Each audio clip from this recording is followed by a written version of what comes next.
तो दोस्तों कहते हैं भगवान अगर एक रास्ता बंद करता है तो दूसरा रास्ता खोल देता है। एक गांव में एक दूध वाला रहता था।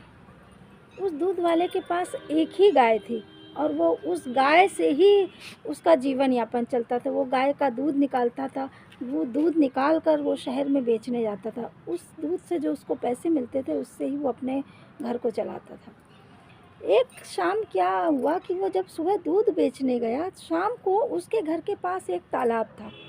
शाम को जब वो लौट कर आया तो उसने देखा उस तालाब में उसकी गाय डूबकर मर गई।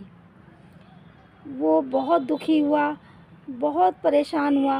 रात भर वो सोचता रहा, उसको नींद नहीं आई कि अब उसके घर कैसे चलेगा, उसके घर का खर्च कैसे चलेगा, वो अपना जीवन यापन कैसे करेगा। यही सोचते सोचते सुबह हुई। सुबह वह उसी तालाब के पास जाकर बैठ गया और सोचने लगा, अब मैं क्या करूं, अब मैं कैसे अपना जीवन चलाऊं, अपने परिवार का जीवन कैसे आगे बढ़ाऊं, कैसे क्या करूं। यह सोचते सोचते वो सोचता रहा। सोचते सोचते उसने सोचा, ऐसे तो मैं बैठ नहीं सकता, मुझे कुछ तो आगे बढ़ना होगा, आगे कुछ करना होगा। सोचते हुए उसकी नज़र उसी तालाब पर गई। उस तालाब में ढेर सारी मछलियाँ पानी में तैर रही थीं।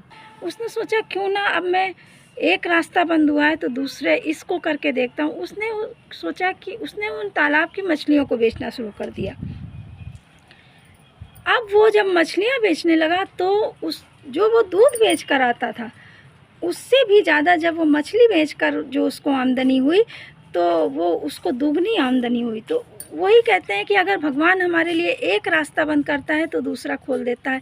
हमें हार नहीं माननी चाहिए, हमें अपने अपने काम करते रहना चाहिए।